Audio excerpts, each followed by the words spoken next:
today we talk about the circuitry little more, right? So that we can put in there. So I want to talk about the our paper. I had to add some more things from the abstract. I added the other things, but I had to put it back in the abstract. And they said asked to put numerical values, right? So that's one of the things. The numerical values I have in section 3.3 actually. So I removed other things and put the numerical things, but I am going to put some more numerical things from the problem solving paper.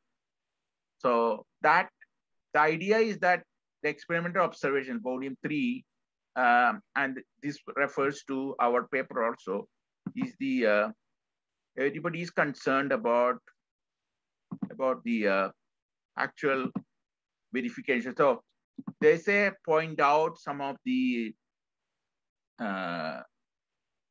literature that support our thing. I think that's one of the things that literature is supporting our thing. So I'm trying to find the electromagnetic antenna is that, and that's why I added. If you read that later on, the new ones I added, maybe we can discuss that. I said electromagnetic systems antenna devices activated by electrical magnetic. So the key thing, I don't know whether we talked about it, and I was kind of conversing with Emmanuel also. On other subjects he put in the ResearchGate. Probably you have seen that about electrical magnetic fields. Are they separate or not? I think that's an important thing. I interpret the PDP circuitry in the sense that it says that you can have, we discuss more in detail, right? You have the monopoles and you have the electrons and positrons, right?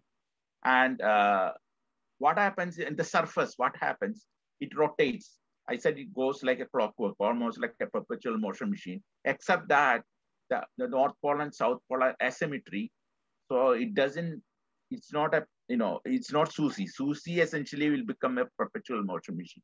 But because of asymmetry, it does the thermodynamic Carnot efficiency type of thing that it will break apart. And also the asymmetry makes it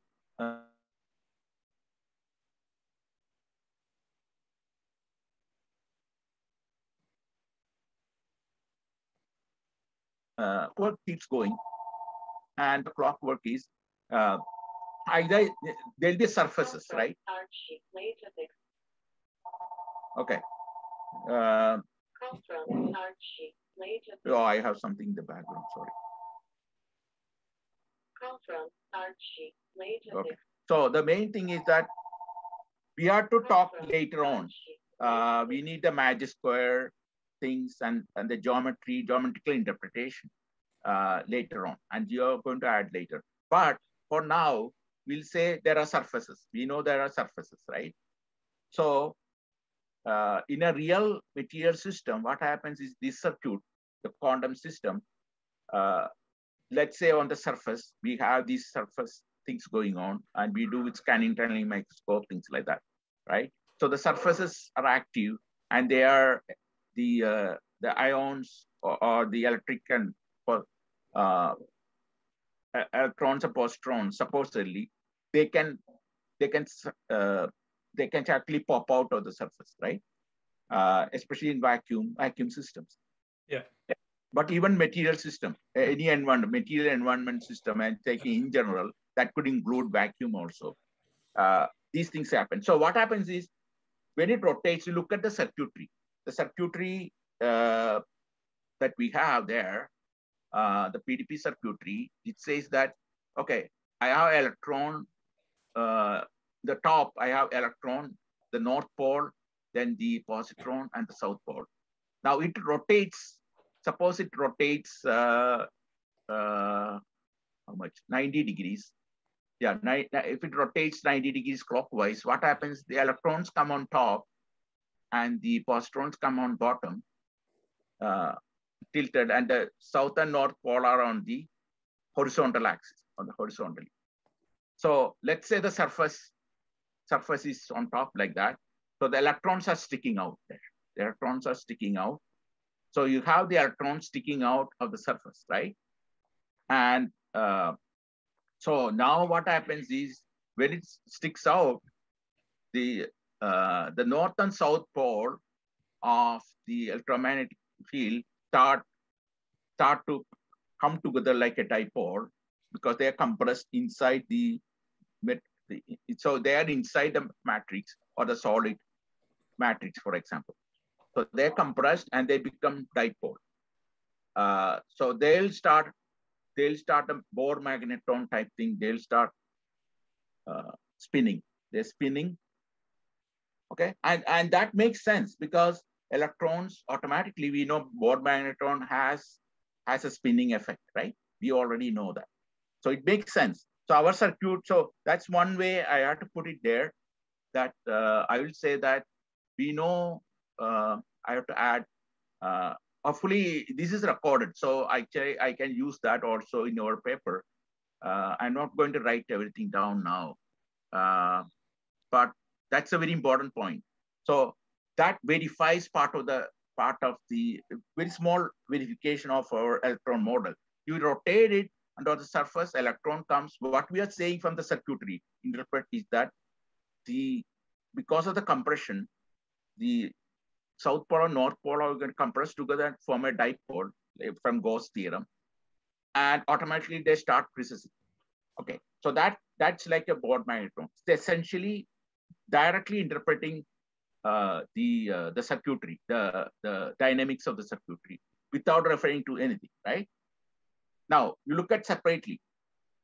Now we caught from the literature that yes, the precessing is like a Bohr magneton, and electrons are known to do that. Electrons have this Bohr magnetic effect, which has been measured, and that's what you call the nuclear. We use that in the imaging, nuclear electromagnetic imaging.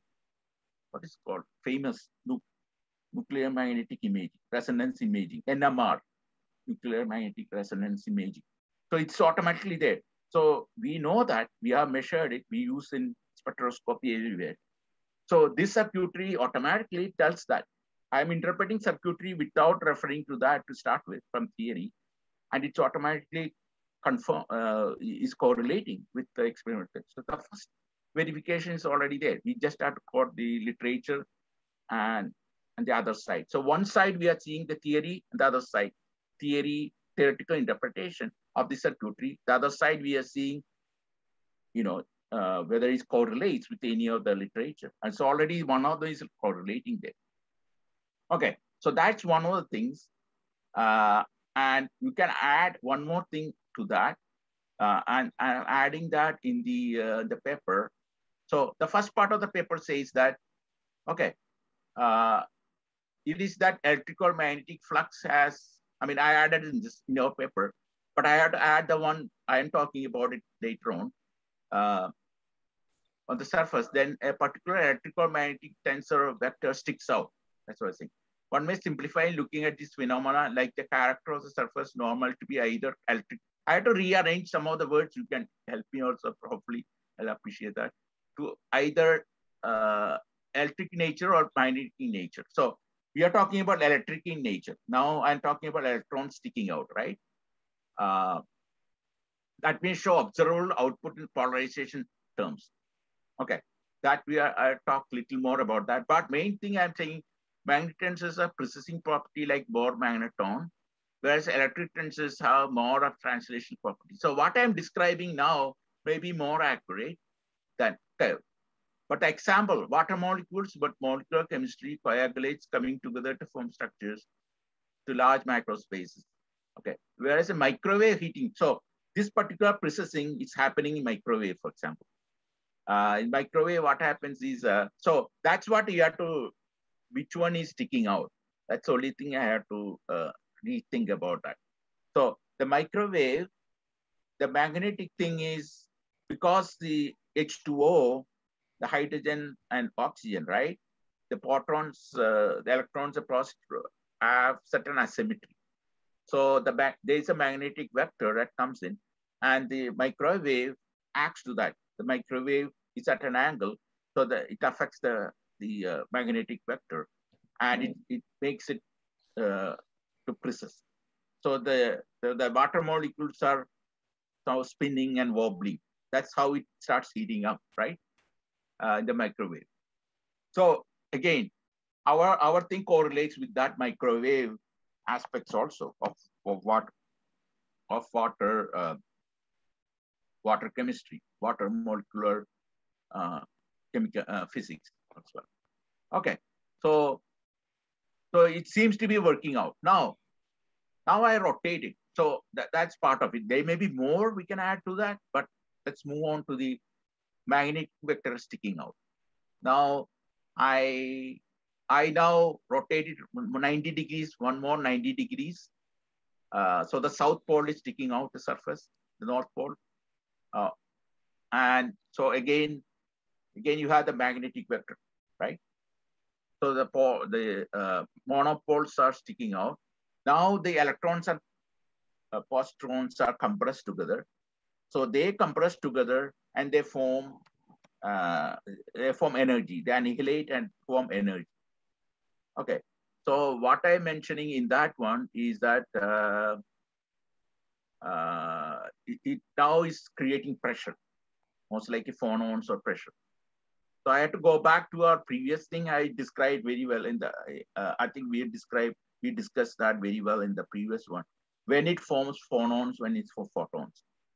So that's what I want to put it in there. I had to recheck that video. Sometimes I get a little confused about this, but we'll refer to the first one because we are isolated, and I think we really figured out that in our first video, the last meeting. Okay, so let's say the magnetic vector, for sake of argument or discussion, the magnetic vector is coming out, and the electrons or positrons are compressed together and form energy, and they create pressure, right? Now it's a different scenario. That pressure, what happens is, so now the phonons or the pressure means that the material is either expanding or contracting. So what happens is, the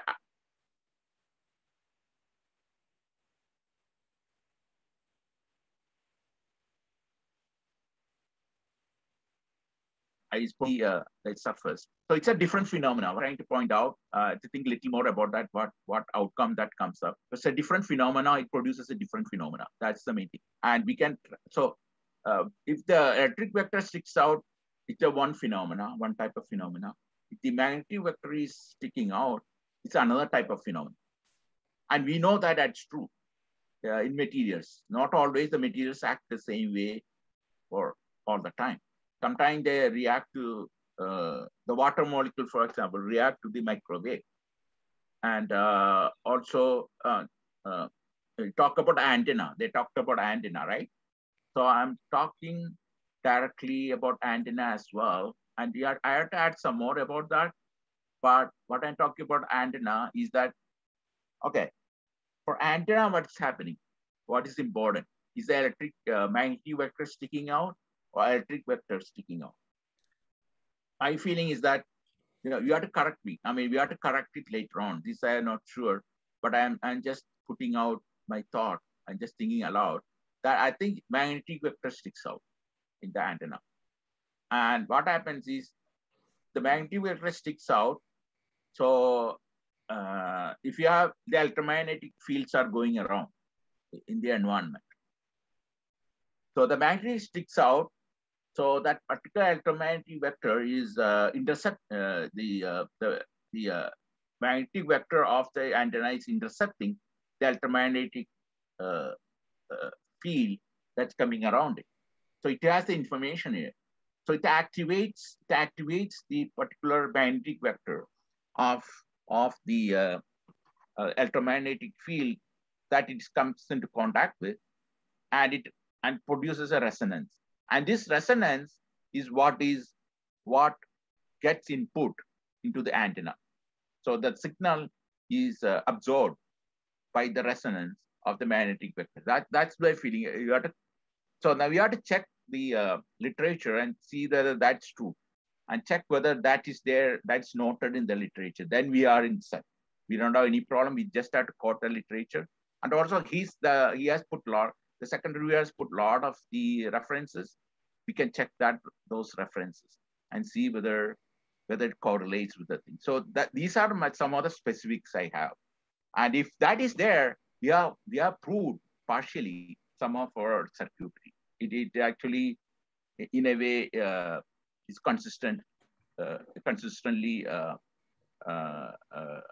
correlating with the literature. So that's the first thing we can do. So it is a half proof. We can almost get a half proof. Of course, the other half proof is actual experimentation we can do. And then we suggest, and I suggest experimental also later on. I say that we can do spin ice somewhere. I have put it here also. That also I have put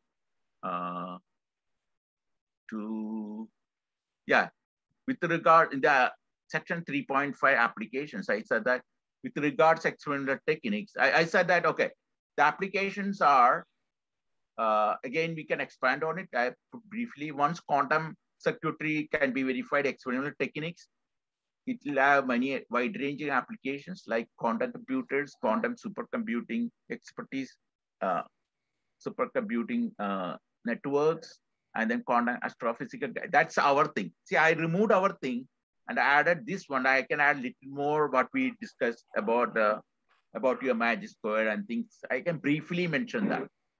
And you can tell me whether that's a good idea, whether it will flow along with that in the applications. Yeah.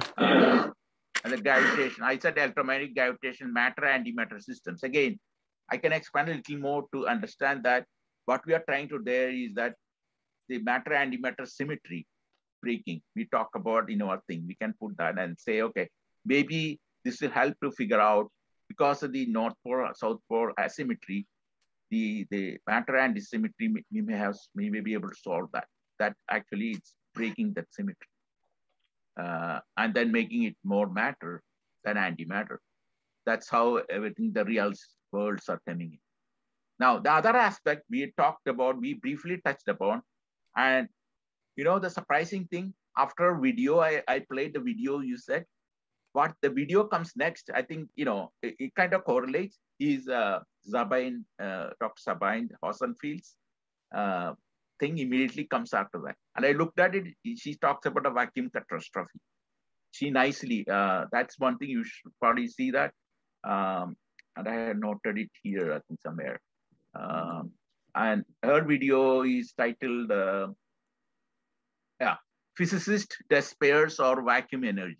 So it talks about how the vacuum energy, where the quantum fluctuations are so different. Vacuum catastrophe is part of that, like, and we can talk more in detail, the quantum field theory versus the vacuum, the 0-point energy. When you talk about the order of magnitude, that's difference is 10 to the power 112 or something. It's unbelievable. Quantum field theory said that vacuum 0-point energy is almost zero, whereas quantum field theory says that it should have 10 to the power 112 or something, very high energy. So quantum says it's supposed to be small and relativity says it's big, or? No, the other way, I think. Oh, the other way. Yeah, 0-point, yeah. So we have to look more into detail. Again, I'm just pointing out these things. We have to look at the accuracy of what I'm saying there. But if I remember it correctly. But that's the main concept. I'm putting the conceptual aspect. The details, I think we can refer to the vacuum. So if you have presentation, like we talk about in Hawaii or the World University, I always think about that. What are we going to talk about it first when people assemble? I think vacuum catastrophe may be a good topic to start with. I think that's one of the main problems of the physics today. I'm trying to see there are many topics, but I think this one comes on top right now for me. So And then we talk, then we continue. Our the next session will be an info room where we talk, like today, where you actually have people assembled and it's like a classroom. We start talking, connecting to our research. Okay, so how does the vacuum come into picture here? In terms of that's one thing we have to talk about, whether the PDP circuitry can resolve that. But another aspect is the experimental technique. We talked about last time, about flickers, the YouTube, about monopole observation. I got to put that reference. We talked about we can solve the Heisenberg uncertainty measurement problem by having separate measurements. Looking at the equation of the trajectory of the monopoles in spin ice or Bose-Einstein statistics, we can follow the trajectory by using the gap length I talked about. That comes out of the gauge equation. Let me write down gap length gauge equation. Okay, that's one correction. Anyway, we need some more correction. Gap length gauge equation. And so what we are going to do there is, let me ensure that so gap length gauge equation. From there, so we are following the trajectory with that technique. So we are not using a monopole for the motion as well as the mass measurement. So the actual motion, it's a conjugate of the monopole movement, which is the gap. So when the monopole moves, the gap is moving. And then our equations, the gauge, that's why our equations are quite important. The gauge equation, as well as the space-time equation based from the monopole I had derived earlier. Those are important because they are from very fundamental, first principles. So we can use them. There are no assumptions there. So we can use them. And so we follow that. And then separately, we measure the monopole mass as it moves. How does it change? So the monopole mass is a function of time, the trajectory is a function of time, with two different techniques, so that we avoid the Heisenberg uncertainty measurement problem. And also we have two techniques we can use. Spin ice, one type of measurement, the other measurement is Bose-Einstein. So independently measure with that. Independently, we can really we can solve the falsifiability equation. So whether one thing falsifies the other, things like that, we can measure. So we are trying to see, we are trying to get a very good way to experimentally figure out these things as well, techniques. So that's the other one. The volume 3 tab also applies there. So simultaneously, we are trying the correlation between all the papers as well. So that once we have this paper published, other papers should automatically follow from here. We don't have to rethink a lot of things. It'll set the stage. And I will call, you can probably put nicely 1,000 volumes, the title of your YouTube. Probably you can add the following. I don't think we have discussed in detail about that, but right now it's kind of a resonance. I mean, you're giving like a poetry there. So poetic title. So if I may add to that, it will be 8 formalisms, 8 volumes, something like that. So, it means that that 8 formalism will resonate with the 8 volumes that we are going to publish later on. So that, they are not disconnected publications. They are connected publications. So 8 formalisms will set the stage for the further development. So you want to ensure that you are not going back and forth, and we're trying to avoid as much as, so that we are progressing. And that's the problem. Like working catastrophe pulled everything back. The physics, totally collapsed at that time. And Sabine-Horsfield is right about that. And that's what created a lot of problems. Although, there are a lot of developments that people have fixed that. But I think our circuitry will help in verifying those things. So I want to independently verify these by using 2 different techniques of measurement. I can gauge the trajectory measurement and separately the monopole mass measurement, and also use the 2 different experimental methods of spin ice and Bose-Einstein, and independently verify them, and then we can then establish the falsibility results. So they form some of the core aspects in the application. That's what I put. We can add some more, but I think I want to highlight these things and expand on these points. Now, the numerical aspects, I think we should probably concentrate. We are not put much. So I want to spend about 5-10 minutes on the numerical aspects, and I think then I will wrap it up. The numerical aspects, one of the things I have put. You have 2 minutes left. 2 minutes? Okay. Yeah. That's all I need. And we can add the numerical things later on. Yeah. I just want to point out the numerical things about the gradient 10 to the power 26 metric unit. So what happens is what we are saying from the circuitry, when the electron sticks out,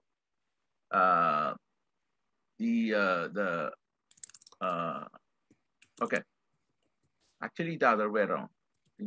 Okay, in one of the cases, there will be a high level of energy produced, okay? And we have to figure out which one is. When the electron sticks out, it's mainly going to persist, and North Pole, South Pole, it's going to be, yeah, they're going to be separate. So that time the energy is not released that much, which is true, because the electrons are weak interaction, okay? The weak theory, the weak force. So the weak forces are active then, but they are important for our mesoscopic or the real systems, right? Because most of the things operate by that, like water molecules, the microwave effect of the water molecules, the surface, formation of surfaces, formation of matter, solid, liquid, gas transitions. All these are more weak theories, right? But the strong theory, like the nuclear thing, comes in when the magnetic vector is sticking out. That kind of makes sense. The bond magnetic vector, what happens when the magnetic vector is sticking out of the surface? The electrons and positrons are going to collapse. They're going to annihilate. And they produce probably 10 to the power 26 metric unit, very high energy. And this energy is the nuclear energy. So we are partly talking about the weak theory as well as the strong theory. Strong theory, actually conceptually. And then, and with some semi-quantification from the circuitry, just from the circuitry. So the circuitry is giving us a lot of insights into the weak theory as well as strong theory, and we are able to explain it, okay? So I think I will wrap up with that, and then, Brilliant, perfect timing. Yeah, thank you. Okay, so I think like around 15 minutes for questions. Okay. So if there is something that you didn't get to, you might be able to fit it in question time. All right. Okay. So I thought it was interesting. I'll just try and summarize quickly some points like what you touched on. So it seems like you begin with the physical mechanism at a very small quantum scale. And then you have like theoretical applications to this with the North and South Pole and the positron, and all of that to do with magnetic monopoles, which is a fascinating area of study. So that's really interesting. And then you move into the third part, which is like technological applications of this. So, and that seems to have 2 portions as well, which is something to do with an antenna and then possibly quantum computing. Is that a fair summary? Just a really quick summary. Okay, so, and then you spoke about falsifiability. Yes. Which is good. I think I mentioned that in my email, because everything needs to be, you have to be able to falsify, right? Yeah. So you've 2 methods. You can work the spin ice against the Bose-Einstein condensate, and condensate, yeah. Right. And so the two different results from those should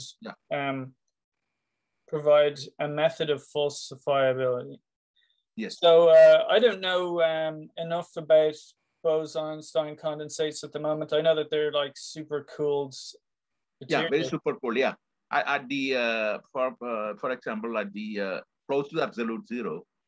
Sure. And so are spin ice. Spin ice is spin ices, actually they can go, they say they can go a little higher than Bose-Einstein. I think we have to check, we have to, right. If I remember it correctly, I think it's spin ice, you can go a little higher. Technically a spin ice can be at room temperature. But yeah, that's what I thought. That's what I thought. Very close to room temperature. But I don't think it will have the magnetic resonance in there needed. No, the monopole will come, I think.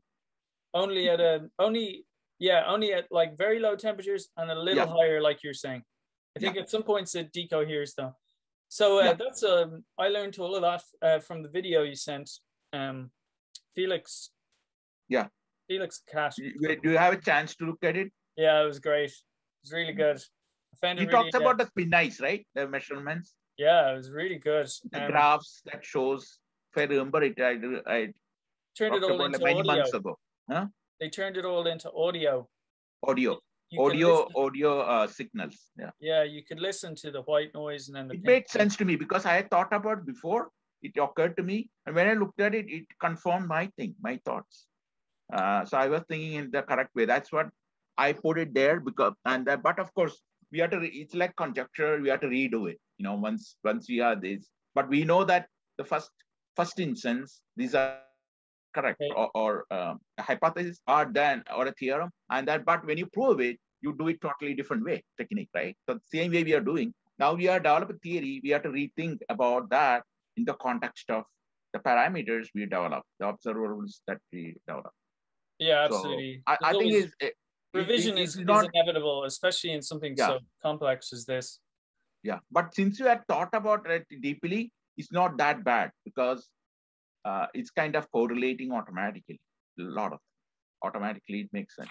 Yeah, like I think it's fairly complicated. I'm not sure. Like I don't necessarily follow the steps. I'll have to re-listen back to the recording because I'm not tracking the move from like one area to the other, like where I mentioned the physical mechanism to the theoretical. I get that a bit. Then the theoretical to the technological. Like I'm not really tracking all the steps. So I'll have to listen back because it's a lot to take in. Sounds very interesting though. And like you said, we need to check the references to see if there's anything in there about this relationship. And like I said, it's a pretty cool area of study. So if I was to ask you to define a magnetic monopole, what do you mean when you're looking for these? Could you define the what will it look like? Which one? The magnetic monopole. What would it look like? Like what is it? Is the magnetic monopole like a particle? Yeah, it's actually a quasi-particle. It cannot be a particle. Right, I agree.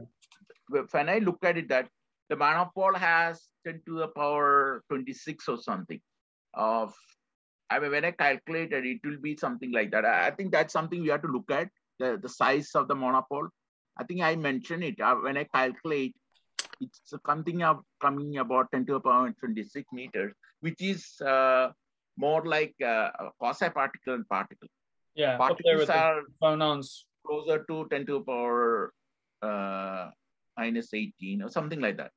We have to look at more closely, but I would think 10 to the power minus 26 is more like quasi-particle. So they are very unstable transitionary particles. They are not. See, that's why when they measure it, it's just transitionary particles. They have certain lifetime, much like my feeling, and they will probably close to a few Planck times. They'll be there, but within that time, it'll form dipoles. I mean, the Gauss theorem takes over.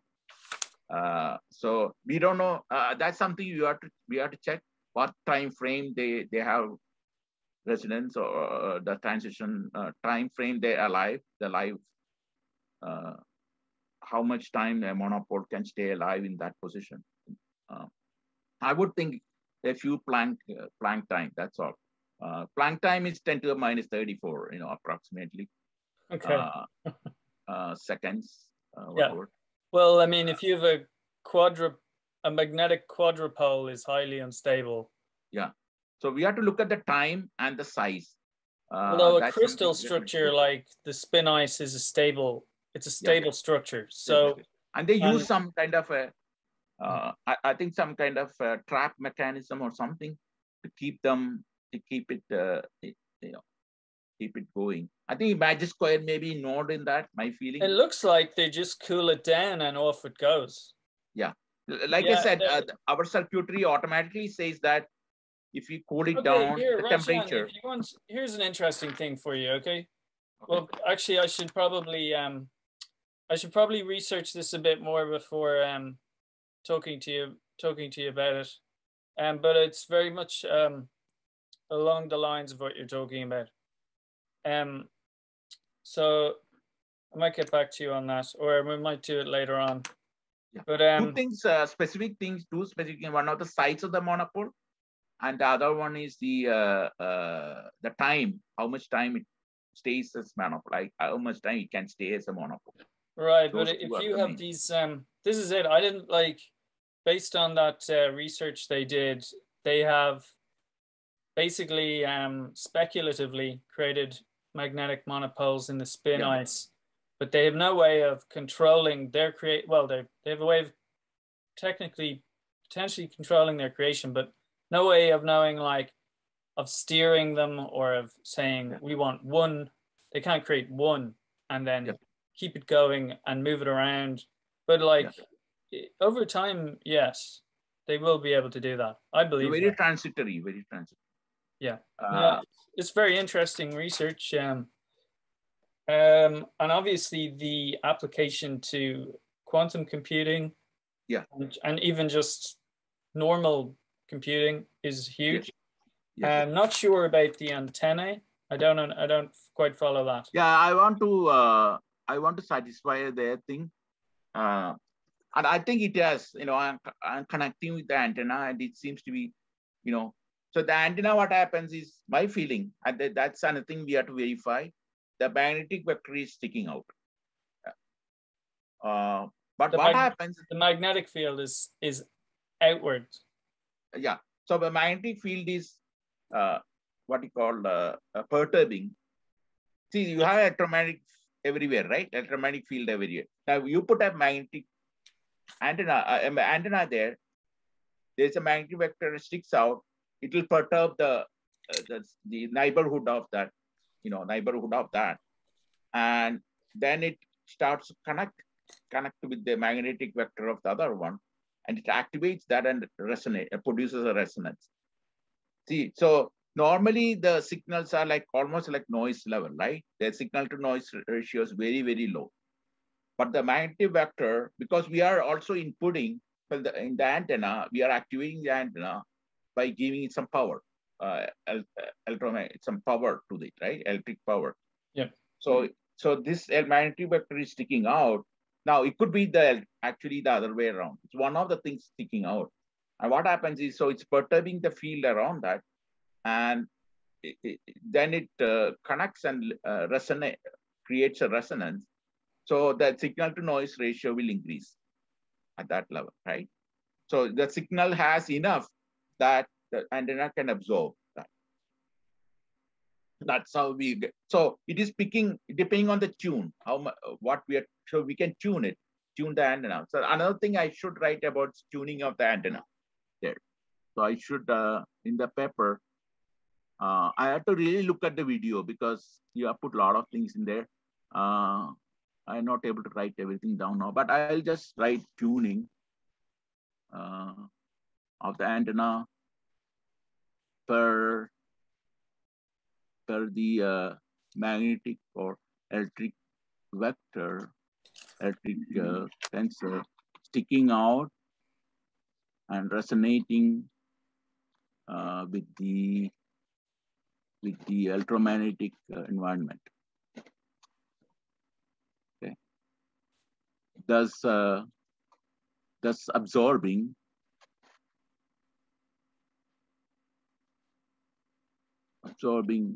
signal with a higher signal having higher signal to noise ratio. Signal after creating higher signal to noise ratio with the resonance effect of the antenna interacting with the environment. So I think it kind of tells the story in a brief way. You have to look at it more closely, but so that's one of the things. So I think that will be a very key thing. And I want to add some of the, references reviewer has given, the second reviewer, he has given like tons, right? 40 or something. So I look at any of them, does they correlate to a thing? I want to look at that. That's one thing we have to look at. Mm-hmm. And whether, if you can put a search there and see whether any of these things and sticking out. So from there, we can figure out, it may be actually electric vector is sticking out, because like I said, I think the antenna thing is still weak theory, nuclear thing, it's not nuclear. So I think in that case, most likely the electric vector, so the electron is sticking out, most likely. You have to look at that. But they'll be inside, right just underneath the magnetic thing. So actually it may be the dipole inside. So the magnetic vector, north and south pole coming together and form a Gauss dipole, and it is rotating and producing a Bohr magnetron. So the electron is sticking out. That may be more correct, I think. It's sticking out, and the Bohr magnetron is spinning around, and that with that process is creating the resonance that creates the higher signal to noise. So these are part of the weak theory, I think. It's not strong theory. It's part of the weak theory. Okay, so not electro-weak theory, but just... another reason why we have to input some energy. The antenna cannot work. Electro-weak theory there? Yeah, electro-weak theory. Oh, okay, good. You are correct. You are right on the point. You hit the pot on the money there, right on the money. It will be electro-weak theory. So please note that, if you can note that. But you probably have better knowledge of this. Electro-weak theory probably is the correct one. So, okay. So the thing is like at that scale. Yeah. At that scale with these forces, it should be that. Electro-weak theory. Yeah. You are probably more specifically correct about that. So okay, Rajan, that's 15 minutes. So yeah, I think that's pretty good. I think you covered a lot of stuff there, and I understood a lot more based on the questions I was asking. You've clarified a lot, and I even now have more ideas on how to sort of like what kind of things to put forward to the paper. So my thinking is along the lines of, well, I suppose I could, do you know, like the shapes that I've made? So there's, I'd have to do some research, but there's a lot of stuff to do with crystals made of tetrahedrons and just octahedral symmetry in general, although octahedral symmetry is obviously octahedrons. And then there's the tetrahedrons of the spin ice. They're not a million miles away. I mean, tetrahedral and octahedral symmetries are, well, octahedral symmetries kind of twice tetrahedral symmetries. So it could be some interesting, you know, avenues for research and for simulations. So it could be a lot of fun.